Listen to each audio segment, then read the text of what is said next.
Lara Logan lance des bombes de vérité en entrevue depuis quelques semaines. Ici, elle est en entrevue avec Real America's Voice dans une émission qui s'appelle Cowboy Logics. Et son entrevue est très, très, très intéressante. Elle nous parle du New World Order, de ce qui se passe derrière le rideau. Lara Logan a travaillé pour Fox News et a travaillé dans les médias traditionnels comme journaliste émérite, gagnante de trophées d'investigation. Elle a 35 ans de métier derrière la cravate. Lara Logan, je vous la traduis ici. On vit dans un monde, ils veulent qu'on abandonne toutes les choses qui sont dans leur chemin, comme la souveraineté, le patriotisme, toutes les choses qui idéologiquement sont nommées comme des actes de terroristes par ces radicales qui ils veulent qu'on abandonne notre souveraineté, notre indépendance, notre liberté et qu'on devienne des esclaves d'un culte global. On se fait appeler théoriciens du complot si on en parle de ça, mais eux autres, ils peuvent en parler toute la journée et ils sont crédibles. Puis ils ont des accolades, des trophées, puis des milliards de dollars. Puis on se fait mettre de côté, puis on se fait traiter de fous. Parce qu'on reconnaît ce qui se passe, qu'est-ce qu'ils font, ce qu'ils font vraiment, pas ce qu'ils disent qu'ils font. Pas le mensonge, mais ce qu'ils font vraiment, parce qu'ils utilisent la tromperie pour amener la fin du monde dans lequel on connaît, le monde dans lequel on a grandi. L'homme derrière le rideau.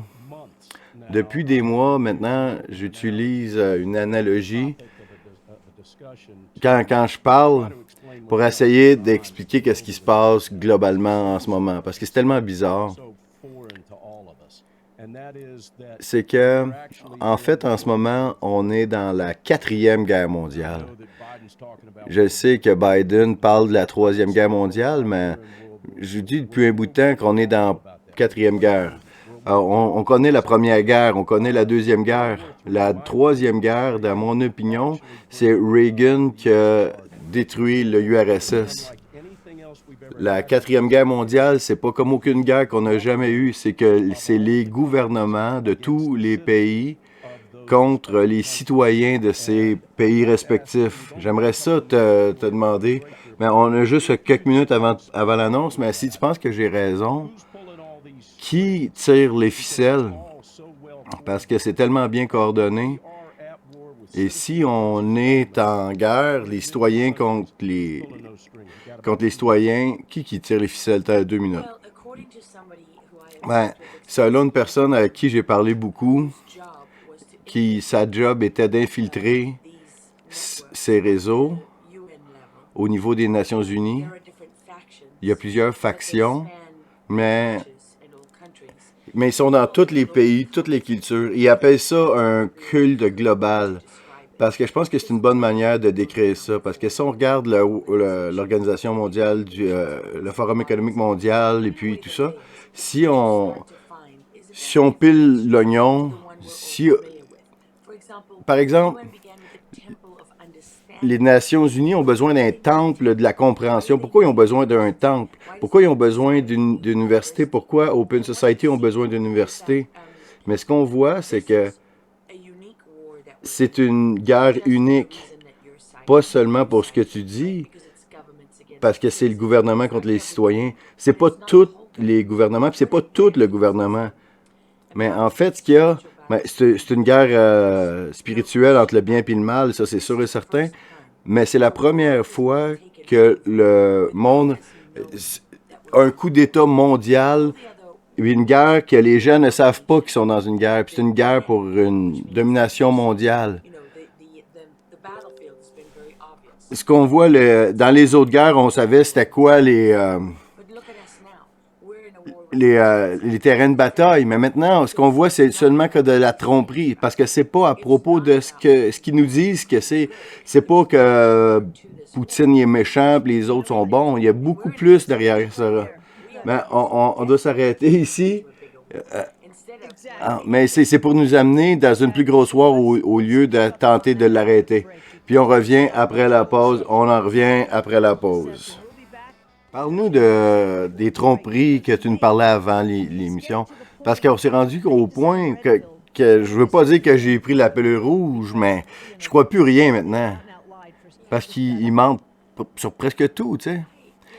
Mais c'est comme beaucoup de choses dans lesquelles qu'on croit, c'est une illusion, tu sais. Il y en a qui parlent que maintenant on est à une époque de désillusion. Il y en a qui disent que c'est se réveiller. Maintenant, moi, je suis vraiment focusé sur tenter de comprendre c'est quoi toute la vérité. Parce qu'on a des petites parties de la vérité des fois on n'a pas du tout. C'est vraiment ma job en tant que journaliste de comprendre tout ça. Je peux pas faire du cherry picking, tu sais, pour pousser un narratif en particulier, c'est pas ma job. Mais tu parlais de John F. Kennedy tantôt, puis je voyais quelque chose cette semaine.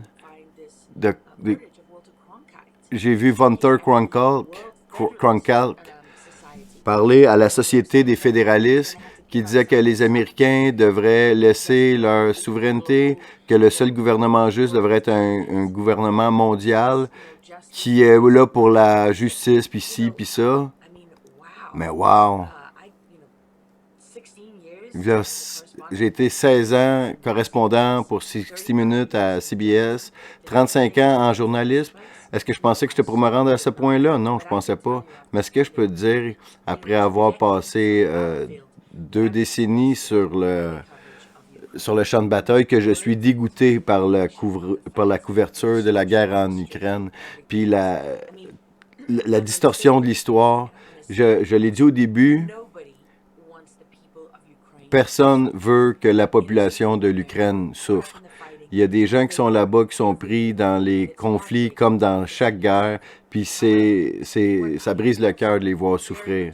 Mais ce que je sais aussi, c'est qu'il y a des gens dans ce pays et dans d'autres pays qui sont très contents d'amener cette souffrance à notre porte et qui insistent, qui insistent pour mettre ça une 3e guerre mondiale au lieu de désescalader. Et oui, il y a de la propagande des deux côtés.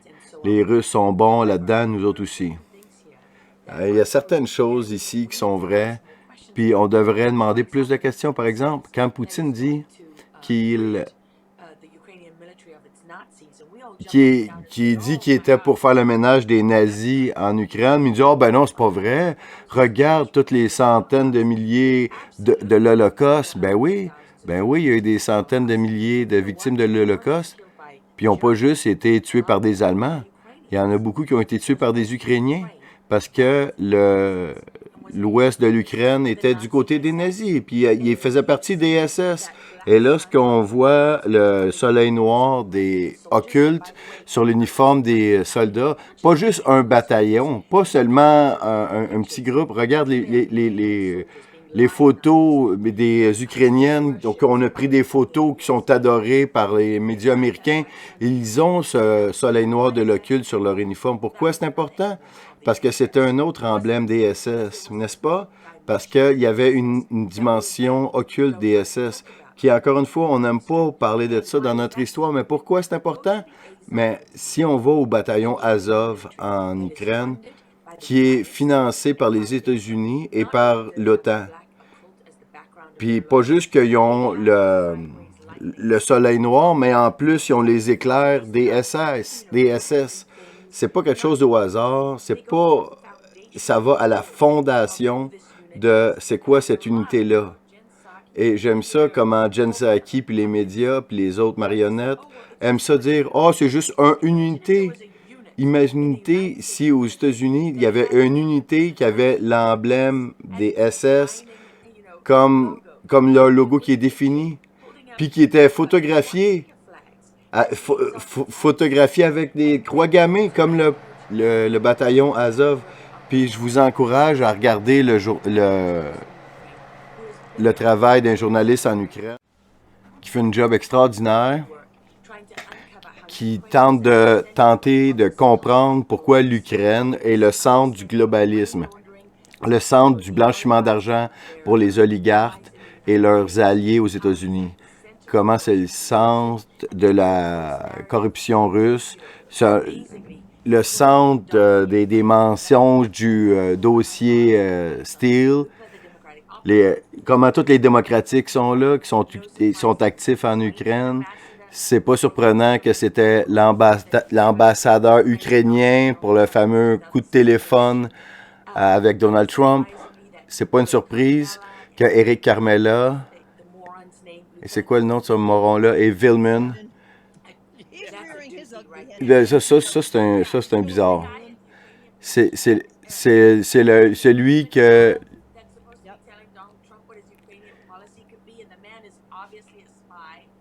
c'est un homme qui est soupçonné d'être un espion. Il faut que les gens se réveillent. L'avez vu la série The American? Trouvez pas bizarre? Juste au moment où on voit on voit le colonel Villeman qui vient de l'Ukraine comme un enfant, puis a été trouvé sous un pont avec son frère jumeau, il y a un photographe qui arrive sous la pluie, puis là, il y a quelqu'un qui prend une photographie de lui, puis il met tous les moments significatifs de sa vie, mais sans joke. Où est le centre de contre-espionnage ici? À la fin de ce théâtre-là, qui était fait pour arrêter chaque journaliste de fouiller pour l'Ukraine. Ils ont mis John Solomon comme un steak parce qu'ils ont essayé de le brûler. Parce que qu'est-ce qu'il disait, c'était vrai. Parce que la société Open Society et toutes ces fake organismes à but non lucratif, en fait, sont des SS pour pousser leur agenda radical aux États-Unis, pour pousser l'identité numérique, utiliser notre argent de taxes pour l'envoyer en Ukraine. C'est le fils de Pelosi, Biden. Ils sont là, puis ils cachent les évidences des laboratoires biochimiques. Puis oui, certains étaient la suite de l'URSS, puis il y en a d'autres qui ont été transformés en armes de biochimiques. Mais encore une fois, c'est pas toute la vérité, c'est pas toute l'histoire. Mais ils tentent de couvrir leurs traces, ils cachent des évidences, ils utilisent le peuple ukrainien pour faire ça. Personne ne tente de désescalader, puis ils ont ce moron-là comme premier ministre, qui était un comédien, qui a été sélectionné parce qu'il était là avec ses pantalons en cuir pour Dancing with the Stars. Puis là, on est supposé de se mettre à genoux devant lui. Il y a tellement de moments fake, puis comme le Ghost of Kiev, qui était supposé d'avoir descendu tous ces avions-là. Mais hey, réveillez-vous. Oui, il y a de la vraie souffrance. Il y a une vraie guerre là-bas. Il y a des vrais problèmes.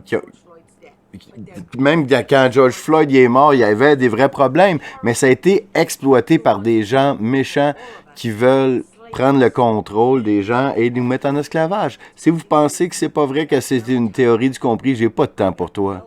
J'ai pas de temps pour toi. On a passé la ligne, là, tout le monde sait que c'est vrai. Donc, on se demande, là maintenant, les gens parlent du climate change, tu sais. Les gens, ils sont pas réveillés. Tu sais, boum. Donc, leur agenda, Laura n'a pas d'agenda, mais que la vérité. C'était... Donc, vous avez survécu à une bombe nucléaire lancée par Laura. Qu'est-ce qui sort après? C'est parce qu'ils veulent tout détruire. Puis après, qu'est-ce qu'il va y avoir après les cendres, le nouvel ordre mondial? Donc, amène-nous d'autres bombes. Maintenant, il y a un grand nombre de leaders mondiaux qu'on a vus. Puis avec les médias sociaux, on était capable de mettre ça ensemble. Mais des personnes comme Zelensky, des personnes comme Trudeau ont été élevées depuis des décennies pour être mis en place en ce moment, pour faire ce qu'ils font en ce moment, pour que ces gens du nouvel ordre mondial puissent prendre le pouvoir. Est-ce que tu peux nous en parler? et comment ça atteint tout ce qui se passe ici en Ukraine? Bon, si on regarde avec l'image, une image veut dire 1000 mots. Si on regarde cette image-là, si on voit Jen Psaki, imagine si c'était des Américains ici.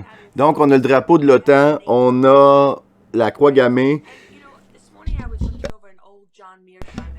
et le drapeau de l'OTAN. Donc, à propos de l'Ukraine, qu'est-ce qui est intéressant, c'est que ça vous montre vraiment. Donc, il y en a des gens qui sont de la gauche ou du centre, mais il n'y a personne de la droite qui supporte ça. Donc, tu ne pouvais pas expandre l'OTAN. On ne peut pas aller jusqu'à la porte de chez Poutine, puis le menacer avec des bombes nucléaires, puis des bombes chimiques ou biologiques, puis penser qu'il ne va rien faire. Mais j'ai eu une chance ici de parler à George Allison. Il a eu raison sur tout ce qu'il a reporté en Ukraine pour le moment. Et il a des vidéos qui est dans un cimetière et il parle des Ukrainiens enfants qui ont été tués par le bataillon Azov et décapités. Et on peut voir les reportages de George. Puis c'est très important que les gens comprennent que les gens qui parlent russe dans l'est de l'Ukraine ont été tués et ciblés par l'Ukraine et par le fait même par les Américains puis l'OTAN parce qu'on les supporte. C'est une des raisons pourquoi que la Crimée a voté pour aller avec la Russie. Ils ne voulaient pas rester indépendants. Puis, une des choses qui nous dessert beaucoup, les médias américains, c'est qu'on prétend que personne en Crimée voulait vraiment aller en Russie. Puis, c'est pas vrai. Puis aussi, on oublie des parties de l'histoire lorsqu'ils font pas notre affaire pour notre narratif. Comme par exemple que la CIA menée par... On a protégé des nazis pendant le procès Nuremberg. Pourquoi on a amené des nazis, des cerveaux nazis aux États-Unis par l'opération Paperclip, qu'on les a mis à la NASA, à la CIA, à Fort Detrick, où ils ont continué leurs expérimentations qui étaient tellement horribles pendant la guerre qu'on n'est pas supposé parler, mais ils ont continué de le faire aux États-Unis, sur le sol américain, sur des Américains. C'est une partie importante de notre histoire qu'on a besoin de comprendre pour comprendre ce qu'on fait maintenant. Et pourquoi? Mais on ne questionne pas ça. On a ce narratif on ne peut pas en parler. Donc, si vous êtes ciblé, si vous ne dites pas la bonne affaire, mais vous savez quoi? Ça ne me dérange pas. Ça ne me dérange pas qu'est-ce que vous faites. Ça ne me dérange pas le nombre de fois que vous m'attaquez. Je ne lis même plus. Il y en a qui me disent « Oh, c'est tellement effrayant. » Regarde, oublie ça, je ne lis même pas. Je ne sais même pas qu'est-ce qu'ils ont dit. Ça ne m'affecte pas. C'est assez dur d'essayer de trouver c'est quoi la vérité. Qu'est-ce que les Américains font pour trouver ces laboratoires-là en Ukraine? Oui, on a passé des milliards tenter de se débarrasser de ces laboratoires russes qui étaient là. Puis il y a des scientifiques américains qui ont risqué leur vie en faisant ça. Mais comment on explique toutes ces épidémies qui ont eu là en Ukraine? Comment on explique ça, le SRAS qu'il y a eu là? Puis même le COVID. Puis COVID, c'est une arme biologique. Et on sait, et ces scientifiques-là, ils savent aussi, depuis le début, ils savent que la Chine ne construit pas des compagnies pour faire des médicaments pour guérir les gens. Quelles maladies ont guéri les Chinois? Qu'est-ce qu'ils ont fait récemment? Leurs gens meurent avec des maladies facilement traitables parce que ça leur dérange pas leur propre peuple. Ils n'essayent pas de sauver le monde, ils essayent de contrôler le monde. Exact, Lara. Puis nous sommes leur expérience. Nous, le peuple, ça leur dérange pas si on vit ou on meurt. C'est ça que je voulais parler. Beaucoup de gens t'ont attaqué parce que j'ai dit exactement la même chose que toi aussi, parce qu'on a le droit de parler ici à Real American Voice. Donc, ce que je dis, c'est que Fauci est le Joseph Mengele de notre temps. Docteur après docteur après docteur, parce qu'ils savent que Fauci, il sait depuis le début que tout ce pour le quoi on se bat, et ça change tout. Moi, je veux pas faire de la peine aux gens, mais je vois qu'il y a beaucoup d'hypocrisie. Tu sais, t'es pas attaqué si tu dis que Trump est comme Hitler. T'es pas attaqué si ceux qui ont pas voté pour Biden sont des nazis, mais t'es attaqué si que Fauci t'a fait penser à Joseph Mengele avec la science. Mais attends une minute, si on regarde l'histoire de Fauci, ce petit homme triste et responsable pour avoir fait des expérimentations sur des orphelins dans 7 États pour le sida. Ouais, mais ça nous dérange pas, eux autres? Mais moi, excuse-moi, là. Si tu fais des expérimentations sur des orphelins, en tant que maman ours, puis d'humain, il n'y a rien qui me fait plus de peine que ça. Parce qu'il n'y a aucun enfant plus vulnérable que quelqu'un qui n'a pas de maman à côté de lui. Puis lorsque j'ai vu les photos de ces tout petits bébés noirs, que ses yeux étaient grands ouverts, mais on lui donnait des expérimentations médicales sur lui forcées, sachant que cet homme-là a fait des millions de dollars, s'est enrichi, puis a vécu une vie de privilèges, de vrais privilèges, pas de privilèges blancs, parce que c'est maléfique. On sait que l'ivermectine peut sauver des gens, puis il a empêché ce traitement-là. On sait que l'hydroxychloroquine mis avec le zinc peut sauver des vies. Et vous l'avez démonisé, ces traitements-là. Tu as menti par rapport à la transmission, tu as menti par rapport au vaccin, parce que tu as forcé les gens d'aller dans des CHSLD pour mourir. Regarde le pourcentage de morts qui sont morts dans les CHSLD. On les a flushés dans la toilette, puis ça ne dérange pas. Au plus. Puis maintenant, il faut défendre Anthony Fauci, lui qui est responsable pour ça, s'il te plaît. Ça me dérange pas en tout ce que vous allez me faire. Vous n'allez pas me mettre au silence. J'ai été journaliste 35 ans que j'ai fait ce job-là. Personne ne va me dire... personne va me dire que je peux pas rapporter la vérité. Personne. J'ai jamais fait partie d'aucun parti politique, jamais dans ma vie. Donc, je suis pas personne qui me possède, ok? Je suis libre.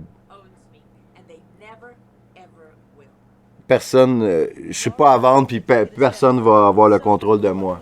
Donc, c'était Lara Logan qui, j'espère que vous avez apprécié, qui dit des vérités, qui vient enfin une journaliste qui parle.